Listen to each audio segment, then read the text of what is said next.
أعوذ بالله من الشيطان الرجيم بسم الله الرحمن الرحيم السلام عليكم ورحمة الله وبركاته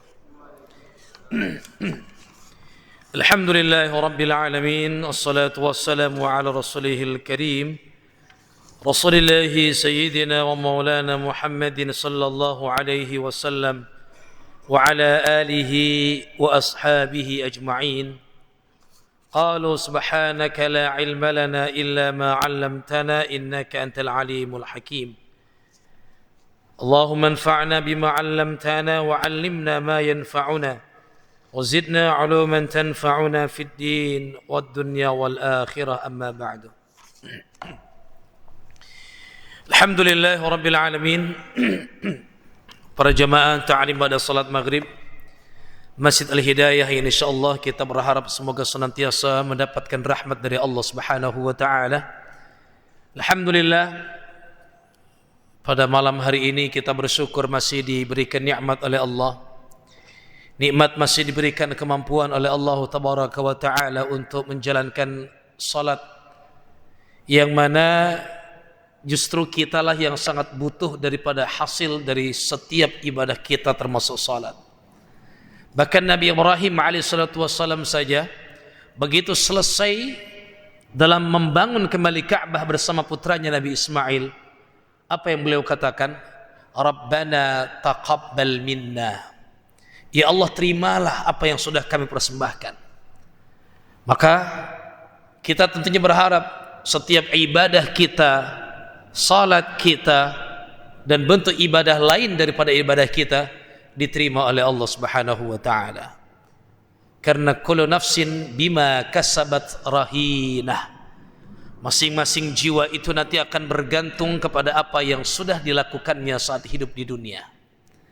Maka mudah-mudahan setiap tempat yang pernah kita lakukan sujud di atasnya, setiap tempat yang pernah kita lakukan ibadah di dalamnya, ini akan menjadi saksi untuk bisa menambah kebaikan, beratnya mizan dalam kebaikan kita di akhirat nanti. Amin ya Allah ya Rabbal Alamin. Para jamaah rahimakumullah, alhamdulillah kita menuju satu pekan dalam bulan Rabiul Awal, bulan dilahirkannya Nabi Allah Muhammad sallallahu alaihi wasallam. Kalau kita mungkin ya dalam mengingat momen lahirnya kita senantiasa mendengar ada kata-kata ulang tahun, itu mungkin mengingat kebahagiaan sebagai rasa syukur ya, atas nikmat yang diberikan, umur yang diberikan.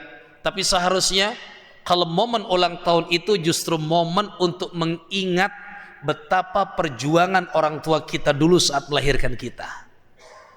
Karena setiap lahir tidak mungkin tidak dibarengi dengan perjuangan dan pengorbanan. Mulai dari hamilnya, saat melahirkannya, saat menyusuinya. Tapi justru saat ulang tahun jarang orang itu mengingat orang tuanya.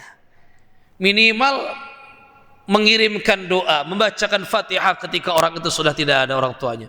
Tapi justru yang diingat adalah berikan selamat dong buat dirinya. Berikan selamat dong buat saya ulang tahun. Dia nggak ingat padahal hadirnya atau lahirnya dia itu adalah bukti pengorbanan perjuangan orang tuanya kita dahulu. Tapi berbeda tentunya dengan mengingat momen dilahirkannya Nabi Allah Muhammad sallallahu alaihi wasallam. Bahkan kalau kita mengunjungi Mesir, Pak, khususnya di daerah di ibu kota Kairo, itu kalau di bulan Rabiul Awal itu kota itu malam itu lebih terang, Pak. Dipasangi lampu-lampu seperti lampion itu. Dan menariknya, ya ini kebiasaan setempat untuk berbeda ya. Kalau kita kan momen merayakan dalam peringatan hari besar Islam dalam satu tahun itu tergantung momen. Dan biasanya satu masjid hanya satu kali mengadakannya ya. Seperti momen Maulid Nabi, ya hanya sekalilah dia mengundang mubaligh, menyampaikan nasihat, tausiah. Tapi kalau di Mesir sana itu peringatan Maulid Nabi itu sebulan, Pak.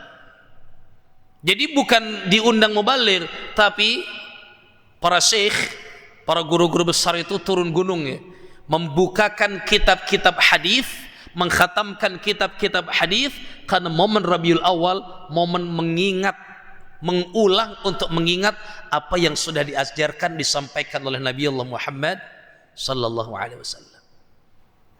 Ya.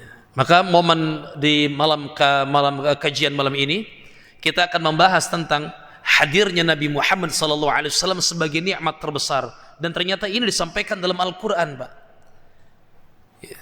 Jadi kalau Nabi Isa alaihissalam dulu saat masih hidupnya diabadikan dalam surat 61 As-Saff ayat 6, apa kata Nabi Isa di pertengahan ayat dari ayat 6? Wa mubasysyiran bi rasulin ya'ti min ba'di ismuhu Ahmad. Mubasysyiran, aku memberikan kabar gembira. Nabi Isa saja memberikan kabar gembira bi rasulin. Ini kalau dalam grammatical Arabic bentuk tunggal, Pak. Mufrad, rasulin, dengan akan datang seorang rasul min ba'di, setelahku, ismuhu Ahmad, yang namanya Ahmad. Siapa Ahmad di sini? Bapak masuk di Masjidin Nabawi, kalau satu ketika diberikan nikmat oleh Allah untuk berziarah ke Masjid Nabawi dalam rangkaian program umrah, begitu masuk di pintu 1 Babus Salam, sebelum kita berziarah mengucapkan salam di makam Rasulullah di ujung sana, itu akan melewati sebelah kanan itu banyak ornamen tulisan-tulisan nama, lebih dari 200 nama panggilan Rasulullah sallallahu alaihi wasallam. Itu di Masjid Nabawi, Pak. Diabadikan itu. Mulai dari namanya Muhammad, mulai dari Ahmad, atau yang disampaikan dalam hadis, ana Muhammad wa ana Ahmad wa ana al-mahi, al-mahi, sang penghapus, Pak.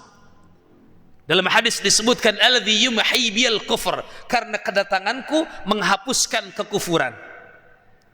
Sekian banyak lamanya di Makkah pada saat itu adanya kekufuran, diletakkan berhala-berhala Lata, Uzza, Manat, Hubal, Isaf, Nailah di Safa Marwah itu. Turunnya ayat inna safa wal marwata min sya'airillah faman hajjal bait aw i'tamar fala junaha alaihi ay tawafa bihima, karena dulu di Safa ada berhala namanya Isaf, di Marwah ada berhala namanya Nailah. Jadi kalau orang ini mutar di Safa Marwah, mereka berpikir jangan-jangan kita dianggap masih beribadah kepada berhala yang dulu nih. Turun ayat itu, fala junaha alaihi ay tawafa bihima. Oh, enggak apa-apa sekarang, karena sudah dihancurkan ketika peristiwa Fathu Makkah di tahun 8 Hijriah. Ya. Jadi Rasul penghapus, wa annal hasyir, sang penghimpun, pengumpul. Karena kita nanti akan berada di sebuah tempat namanya mahsyar, tempat berkumpul, dan tentu kita berharap berkumpul di aku berada di belakang barisan Nabi sallallahu alaihi wasallam. Nama beliau juga apa? Taha. Ini diabadikan dalam syair-syair ya. Ala Taha Rasulillah, ala Yasin Habibillah. Ada Yasin, bagian daripada nama Nabi sallallahu alaihi wasallam. Tentu nanti makna ini berbeda ketika kita membuka tafsir surat 36 Yasin wallahu ta'ala alam bimuradih. Kita enggak tahu persis makna Yasin itu apa. Bagian daripada harful tahajji, harful muqatta'ah, sirrun min asraril Quran, satu rahasia di antara rahasia Al-Quran yang terletak pada potongan-potongan huruf hijaiyah di fawatihus suwar, pembuka surat. Ya. Tapi satu di antara makna Yasin adalah nama panggilan Nabi sallallahu alaihi wasallam. Ya. Maka Ahmad di sini dalam surat As-Saff ayat 6 tadi, Ahmad di sini Nabi Muhammad. Nabi Isa saja 500 tahun, Pak, sudah memberitakan kabar gembira. Tahu dari mana kalau 500 tahun? Karena Nabi Isa itu lahir di aku, kelahirannya sebagai awal daripada tahun Masehi. Sedangkan Nabi sallallahu alaihi wasallam yang dicatat oleh para sejarawan tahun 571 Masehi. Berarti ada spare waktu yang disebut zaman fatrah, zaman kekosongan dari kenabian itu antara wafatnya Nabi Isa alaihissalam dengan dilahirkannya Nabi sallallahu alaihi wasallam, khususnya nanti setelah zaman nubuwah atau umur beliau 40 tahun. Ini fatrah, zaman kekosongan. Tapi 500 tahun itu sudah menyampaikan Nabi Isa. Wa mubasysyiran bi rasulin yati min ba'di ismuhu Ahmad. Aku memberikan kabar gembira dengan akan datangnya seorang nabi setelahku yang namanya Ahmad. Ya, jadi kita pun harus bahagia. Terlebih nanti kalau kita buka dalam surat Ali Imran, surat yang ketiga, ayat yang ke-164. Ya. A'udzu billahi minasyaitonir rajim. Bismillahirrahmanirrahim. Ini karena hujan tadi saya bawa buku tafsirnya, tapi yang saya bawa malah buku yang lain. Ya, karena tadi mau turun hujan sampai sini. Ya. Tapi insyaallah saya sedikit hafal daripada penafsiran dalam kitab Tafsir Al-Wasit ini ya. Ya, karena belum lama diulang juga. Laqad manna Allahu 'alal mu'minin. Laqad manna, sungguh Allah telah memberikan manna kepada orang-orang yang beriman. Apa itu makna? Apa itu manna? Dalam kitab tafsir tersebut manna diartikan 4 hal. Yang pertama, ta'am, ya, makanan yang Allah berikan kepada Bani Israel. Manna dan salwa. Ya, itu di Empang tuh ada tuh. Ya, toko mana salwa. Ya, jualannya makanan. Karena kalau toko mana salwa jual bangunan, itu nggak pas itu. Ya, karena namanya manna salwa saja itu makanan yang khusus Allah berikan kepada Bani Israel. Yang kedua, manna itu mengukit pemberian. Dalam surat Al-Baqarah, la tubtilu sadaqatikum bil manni wal adha. Wahai orang-orang yang beriman, jangan rusak sedekah kalian dengan al-manni, mengungkit-ungkit pemberian. Udah Pak, kalau sudah ngasih pada orang, udah tutup mata, tutup telinga, jangan diungkit. Gak tahu diri kamu ya, gak tahu diuntung kamu ya, udah. Tawakkal ala Allah. Yang ketiga, al-manna bima'na al-mahdud, sesuatu yang terbatas. Maka ada ayatnya, falahum ajrun ghairu mamnun. Tapi mana yang keempat diartikan an-ni'am wal ihsan al-kathirah, kenikmatan dan kebaikan yang banyak. Itu yang diartikan dalam ayat ini. Allah sudah memberikan kenikmatan dan kebaikan yang banyak alal mu'minin, buat kita Pak. Artinya kenikmatan besar yang Allah berikan kepada orang-orang yang beriman bukan hanya kesehatan. Karena di hadis disebutkan ni'matani maghbunun fihima katsirun minan nas, 2 macam nikmat besar yang diberikan kepada seseorang tapi sering dilalaikan, sering dilupakan. As-sihhatu wal faragh, kesehatan dan waktu luang. Saat sehat yang dipikir kerja, sholat tar dulu, sibuk kerja. Padahal ini nikmat besar. Wal faragh, lagi nganggur, yang diingat bukan ta'lim, bukan belajarnya, tapi nonton, tapi jalan, tapi ngopi.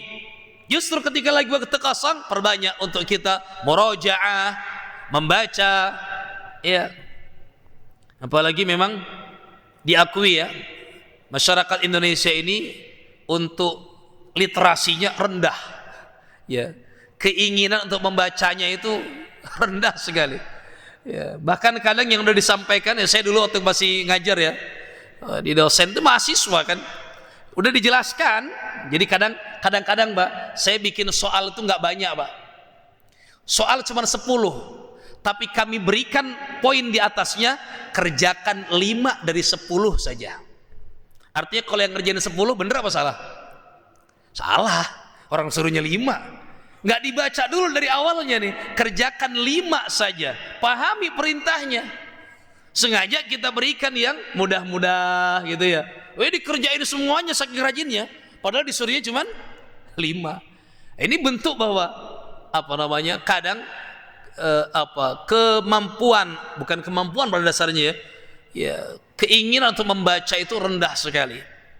Ya, baca apalagi sekarang sudah banyak ya kitab-kitab tafsir saja itu yang diterjemahkan ya, sudah banyak kita bisa sebenarnya waktu luangnya.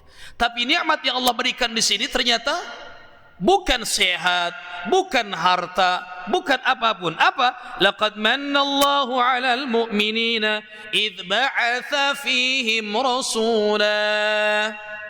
Ketika Allah mengutus kepada mereka seorang rasul. Lagi-lagi ini bentuk mufrad Pak, tunggal. Seorang rasul min anfusihim, dari jenis mereka sendiri. Artinya Nabi SAW ini menjadi nikmat besar Pak. Nikmat besar. Dan apa yang dibawa oleh Nabi SAW ini menjadi peluang kita untuk bisa masuk ke dalam surga. Karena kita yakin Pak, hidup itu nggak hanya di sini.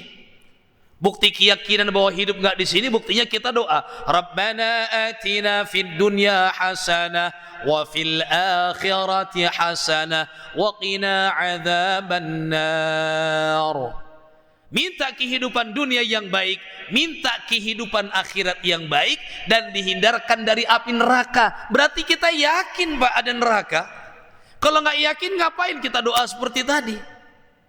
Nah, dengan hadirnya Nabi SAW ternyata itu menjadi peluang kita bisa masuk surga. Kok bisa? Ya, dalam hadis disebutkan man ahya sunnati faqad ahabbani wa man ahabbani kana ma'i fil jannah. Ini aja Pak, apalkan ini saja.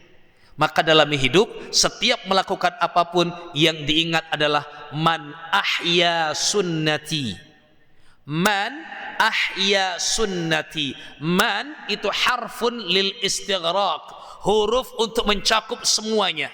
Mau laki-laki, mau perempuan, mau dewasa, mau anak-anak. Siapapun itu, mau dia bertahta, berharta ataupun tidak punya. Siapapun ahya yang menghidupkan sunnati, sunnahku, faqad ahabbani, maka dia sudah dianggap sebagai orang yang mencintaiku. Wa man ahabbani kana ma'i fil jannah, dan siapa yang dianggap mencintaiku tadi, maka kelak akan bersamaku di dalam surga. Amin ya Allah ya Rabbal Alamin. Nah, tinggal kita cari tahu. Makanya dibukanya buku-buku hadis itu untuk mencari tahu apa yang disukai oleh Nabi. Terlebih kita bahas apa sih arti sunnah itu. Iya. Sunnah ini pengertiannya bisa dua, dalam ilmu fiqih atau dalam ilmu hadis. Dalam ilmu fiqih maka sunnah ini diartikan hukum yang 5: wajib, sunnah, mubah, makruh, haram. Ini jelas.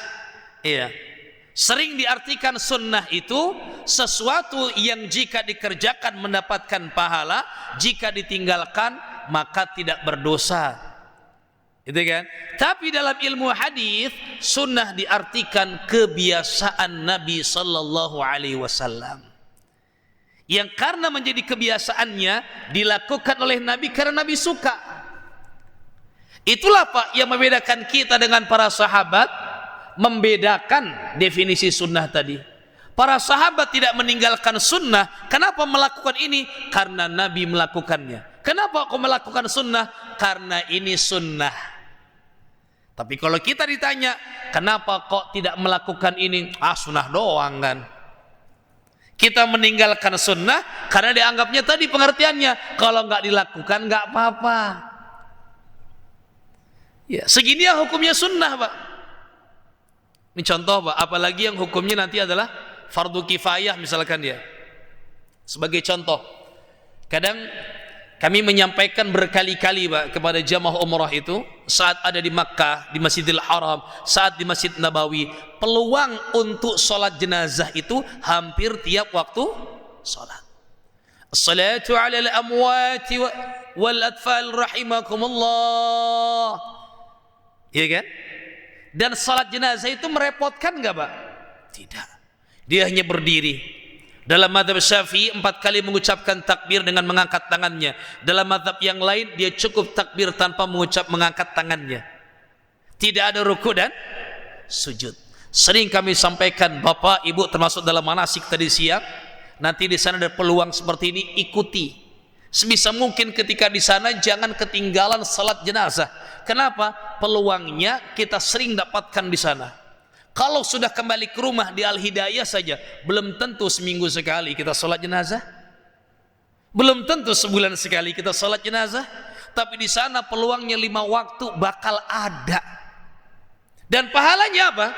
Ini setiap ibadah itu Pak, Allah sudah mengiming-imingi dengan sebuah pahala.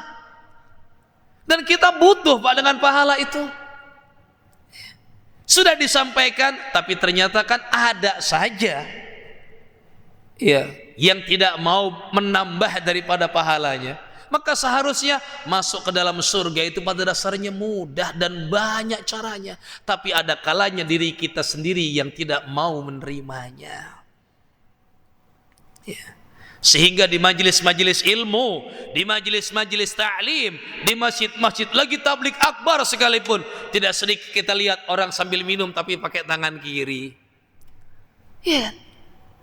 Padahal dia paham, man ahya sunnati, siapa yang menghidupkan sunnahku. Oh, minum ini pada dasarnya bisa dikatakan mubah, la hukmu lahu, timbang minum, tapi bisa menjadi sunnah kalau kita mengikuti caranya.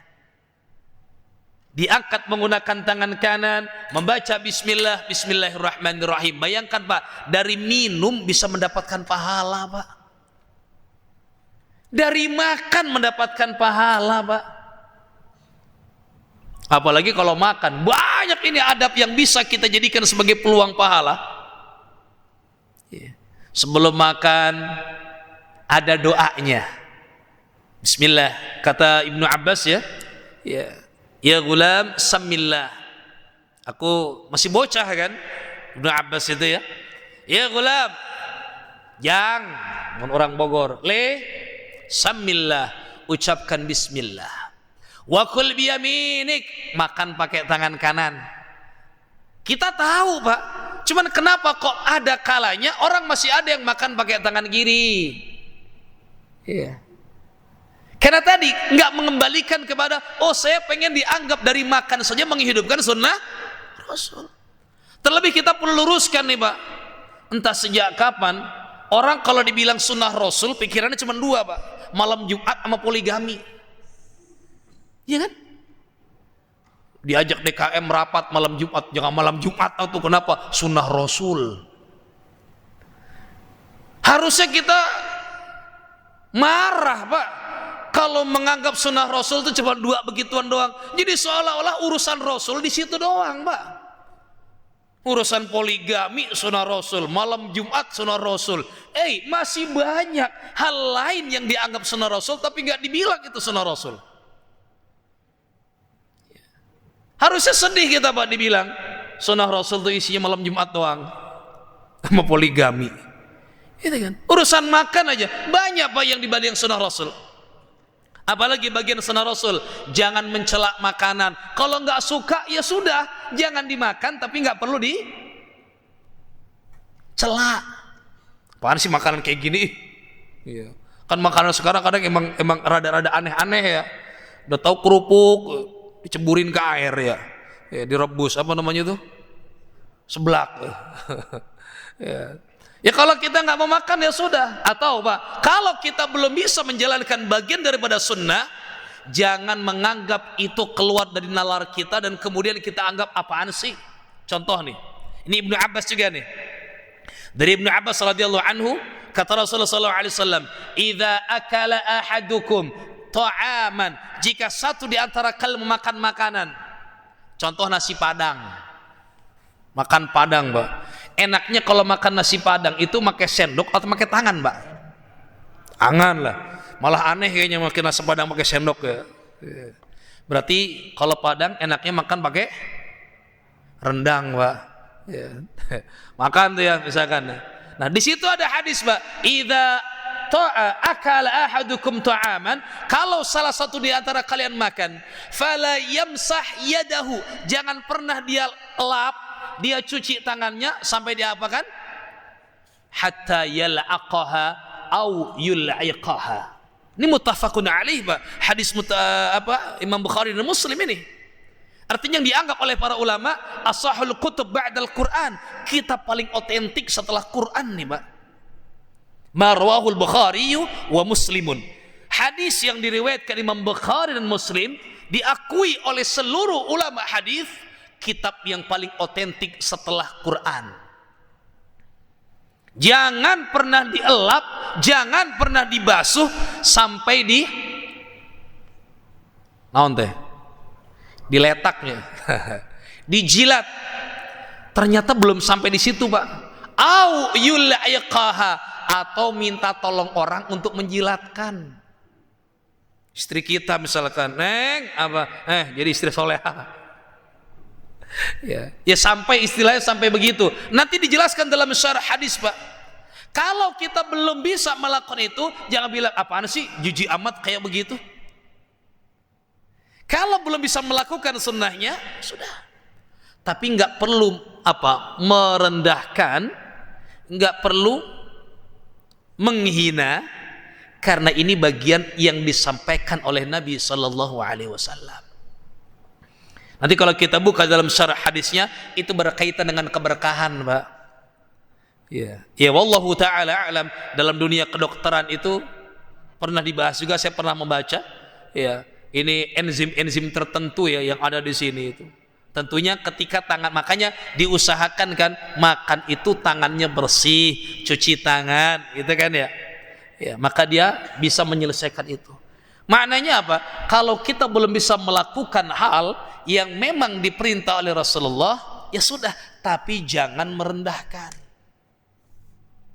Puasa Senin Kamis hukumnya sunnah. Pak, nggak puasa? Nggak, apaan? Lapar mulu saya mau orangnya. Kalau nggak puasa ya udah. Tapi nggak perlu disampaikan orang ada makanan masa kita puasa. Hal-hal yang seperti itunya nggak perlu disampaikan. Ya. Tapi tadi para sahabat melakukan sunnah karena paham itu sunnah. Ya. Maka kita perlu mengupgrade ya pemahaman. Dalam fikih pun kan nanti khususnya dalam salat sunnah kan terbagi dua, sunnah muakkadah dan ghairu muakkadah. Ini tersering kita temukan dalam salat tarawih nanti, Pak. Dalam salat sunnah muakkadah dalam sehari semalam, hadis Ibnu Umar itu kan menyatakan ada 10 rakaat atau 12 rakaat ya. 10 rakaat itu berarti 2 rakaat qabliyah subuh, 2 rakaat sebelum zuhur, 2 rakaat setelah zuhur. Kalau yang 12 berarti 4 rakaat sebelum zuhur, 2 rakaat setelah maghrib dan 2 rakaat setelah isya. Berarti qabliyah isya enggak ada, tapi hukumnya bukan sunnah muakkadah. Yang akan kita bahas yang ba'diyah isya, Pak. Ba'diyah isya itu jumlah rakaatnya hanya 2 rakaat, Pak. Habis ba'diyah isya kemudian salat tarawih yang jumlahnya bisa 8, bisa 20. Lebih banyak 20 rakaat atau 8 rakaat dibanding yang 2 rakaat. Tapi kita lihat banyak orang yang meninggalkan 2 rakaatnya tapi salat tarawih berapa rakaat pun. Ini maknanya apa? Pemahaman tentang sunnahnya itu. Padahal kalau dilihat tingkatan dari besarnya pahala, lebih besaran mana? 2 rakaat setelah isya dengan tarawih berapapun rakaatnya. 2 rakaat setelah isyanya, Pak. Karena hukumnya sunnah muakkadah. Ya. Nah, jadi pada dasarnya ketika kita mengingat dengan hadirnya Nabi Shallallahu Alaihi Wasallam sebagai nikmat besar, ya, yang mana kita mencoba untuk memahami siapa yang menghidupkan sunnahku, maka pada dasarnya setiap waktu dalam kehidupan kita ini menjadi peluang kita untuk masuk ke dalam surga. Bangun tidur ada sunnahnya, ya. Diajarkan doanya. Masuk kamar mandi ada sunnahnya. Sebetulnya ya urusan-urusan kita, Pak. Masuk kamar mandi pakai kaki kanan kek, atau mau bareng dua-duanya kek.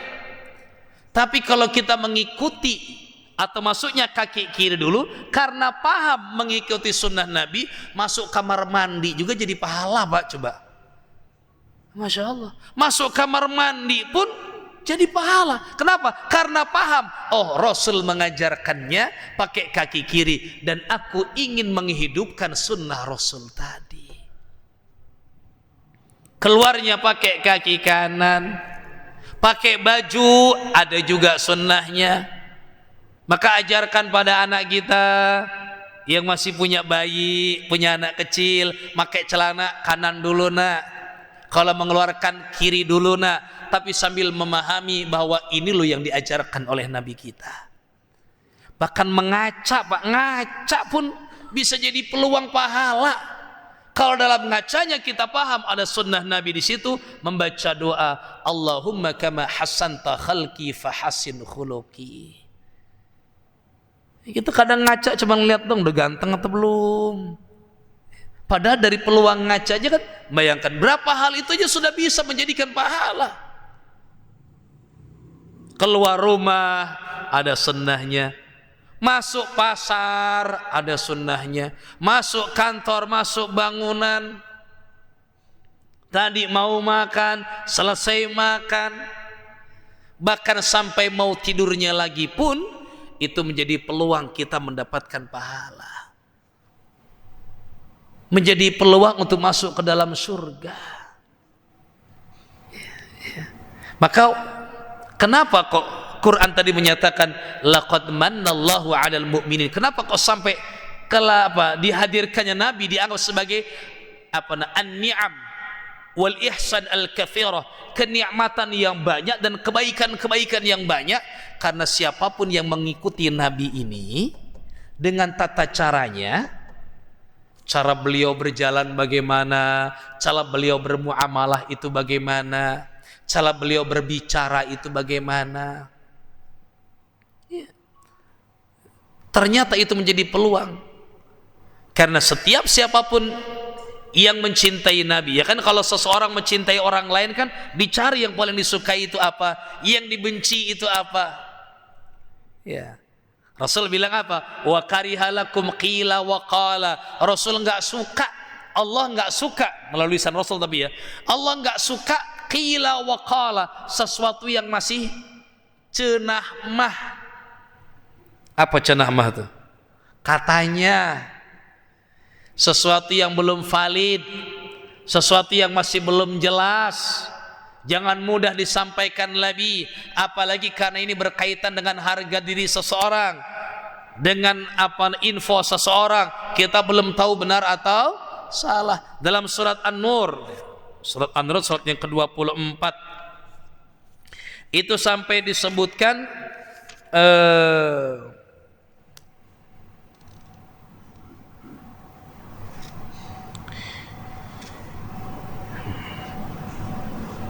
Bismillahirrahmanirrahim.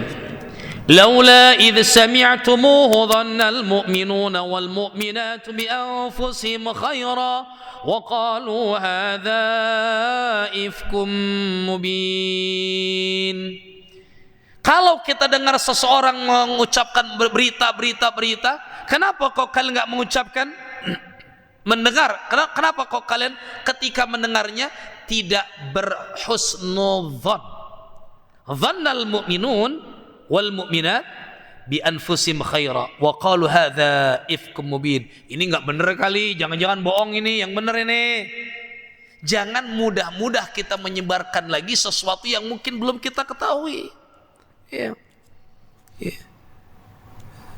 Karena Allah pun enggak suka tuh ya. Enggak suka orang-orang yang mudah sekali. Nah, ini di ayat 19-nya, innalladzina yuhibbuna an tasyi'al fahishatu fil ladzina amanu lahum 'adzabun alimun fid dunya wal akhirah. Orang-orang yang tidak khawatir, biasa saja ketika menyebarkan berita-berita bohong misalkan, al-fahisyah. Hati-hati. Jangan langsung kita ambil sesuatu yang sifatnya masih katanya. Maka para jamaah rahimakumullah, dari surat Ali Imran ayat 164 tadi kita belajar bahwa kenikmatan datangnya Nabi SAW diutus menjadi Rasul kita menjadi sebuah kenikmatan besar. Kenapa? Karena setiap yang diajarkan oleh Nabi SAW itu menjadi peluang kita untuk bisa mendapatkan pahala dan masuk ke dalam surga. Karena tadi Pak, kita yakin bahwa kehidupan ini bukan hanya di sini. Ada kehidupan yang lebih hakiki, kehidupan yang selama-lamanya, yang itu sangat bergantung dengan bagaimana kehidupan kita di dunia ini. Maka kalau kita di sini hanya menganggap ini sesuatu yang bakal berlalu saja, karena disebutkan dalam hadis ya, bahwa setiap pagi itu ada malaikat yang mengucapkan kepada seorang Bani Adam, wahai Bani Adam, telah berlalu satu hari darimu. Setiap satu hari itu maka bagaikan satu lembar kita ini hilang, Pak. Sedangkan setiap lembar itu kita sedang lukiskan, sedang tuliskan apapun yang itu lembaran nanti akan menjadi kitab catatan amal kita di akhirat nanti. Maka sangat bergantung dengan amal kita sekarang kan. Bayangkan dalam satu hari berapa banyak hal tambahan yang bisa kita dapatkan. Kita diberikan waktu yang sama, Pak, sehari semalam 24 jam, tapi akan diberikan isi yang berbeda. Maka silahkan kita tuliskan setiap catatan lembaran kita dengan memperbanyak amal-amal soleh. Bukan hanya cukup dengan yang wajib-wajibnya, tapi dengan yang sunnah-sunnahnya juga. Dengan niatan kita mengerjakan yang sunnah, ingin menghidupkan sunnah dan kebiasaan Nabi Muhammad sallallahu alaihi wasallam, agar kita dianggap orang yang mencintai beliau. Ini bukan dianggap ya, karena kecintaan kita kepada beliau, dan dengan itu semua menjadi sebab kita dimasukkannya kepada dalam surga bersama Rasulullah sallallahu alaihi wasallam. Amin ya Allah ya rabbal alamin. Rabbana taqabbal minna innaka antas samiul alim wa tub alaina innaka antat tawwabur rahim. Rabbana atina fid dunya hasanatan wa fil akhirati hasanatan wa qina adzabannar. Mudah-mudahan apa yang kita bahas ini menjadi ilmu yang bermanfaat bagi kita dan menjadi motivasi semangat kita untuk memperbanyak amal saleh kita dengan menghidupkan sunnah dan kebiasaan dari Nabi sallallahu alaihi wasallam. Subhanakallah bihamdika asyhadu an la ilaha illa anta astaghfiruka wa atubu ilaik. Walhamdulillahi rabbil alamin. Assalamualaikum warahmatullahi wabarakatuh.